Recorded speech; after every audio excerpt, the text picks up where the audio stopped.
Ne la convoite pas dans ton cœur pour sa beauté et ne te laisse pas séduire par ses paupières. Car pour la femme prostituée, on se réduit à un morceau de pain, et la femme mariée tend un piège à la vie précieuse. Quelqu'un mettra-t-il du feu dans son sein sans que ses vêtements s'enflamment? Quelqu'un marchera-t-il sur des charbons ardents sans que ses pieds soient brûlés? Il en est de même pour celui qui va vers la femme de son prochain.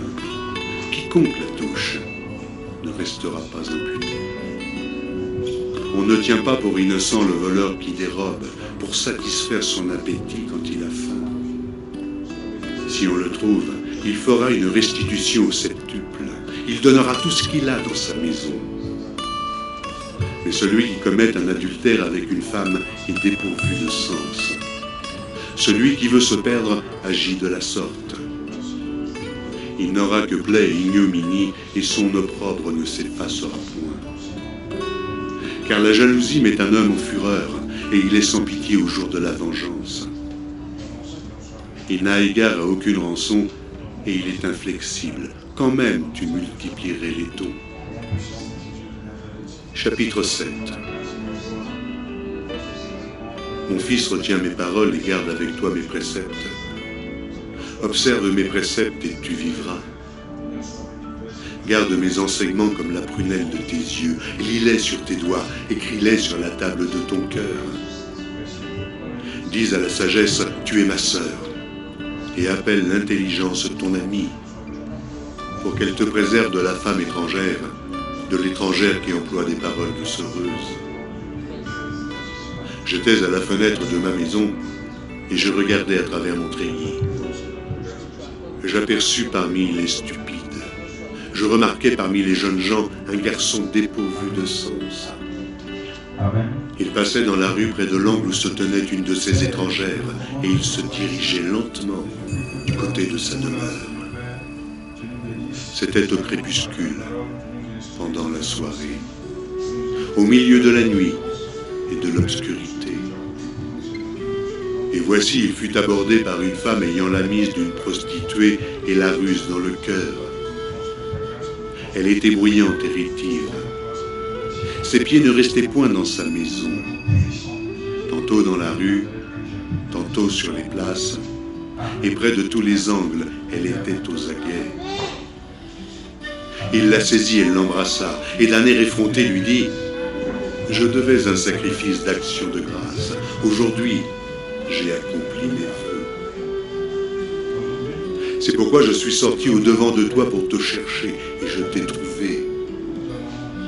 J'ai orné mon lit de couvertures, de tapis, de fils d'Égypte. J'ai parfumé ma couche de myrrhe, d'aloès et de cinnamome. Viens, enivrons-nous d'amour jusqu'au matin. Livrons-nous joyeusement à la volupté, car mon mari n'est pas à la maison, il est parti pour un voyage lointain. Il a pris avec lui le sac de l'argent, il ne reviendra à la maison qu'à la nouvelle lune. Elle le séduisit à force de paroles, elle l'entraîna par ses lèvres doucereuses. Il se mit tout à coup à la suivre, comme le bœuf qui va à la boucherie, comme un fou qu'on lie pour le châtier. Jusqu'à ce qu'une flèche lui perce le foie, comme l'oiseau qui se précipite dans le filet sans savoir que c'est au prix de sa vie. Et maintenant, mes fils, écoutez-moi, et soyez attentifs aux paroles de ma bouche.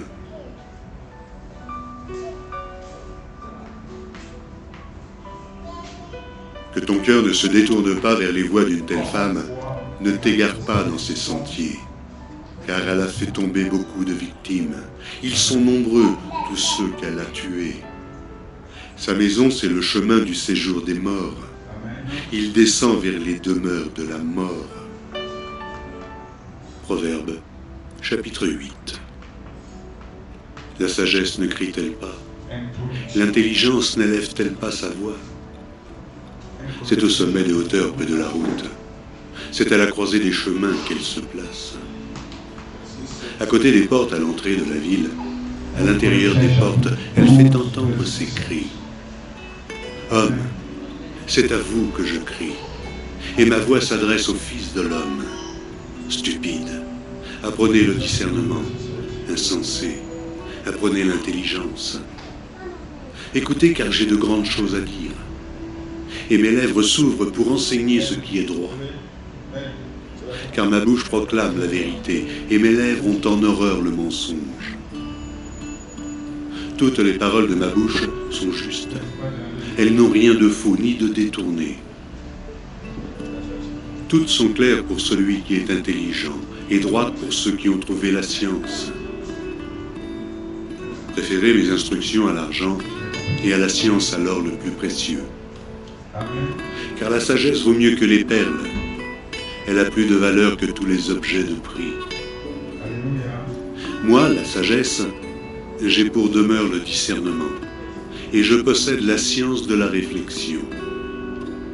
La crainte de l'Éternel, la haine du mal, l'arrogance et l'orgueil, la voix du mal et la bouche perverse, voilà ce que je hais. Le conseil et le succès m'appartiennent, je suis l'intelligence, la force est à moi. Par moi les rois règnent, et les princes ordonnent ce qui est juste. Par moi gouvernent les chefs, les grands, tous les juges de la terre. J'aime ceux qui m'aiment, et ceux qui me cherchent me trouvent. À moi sont la richesse et la gloire, les biens durables et la justice.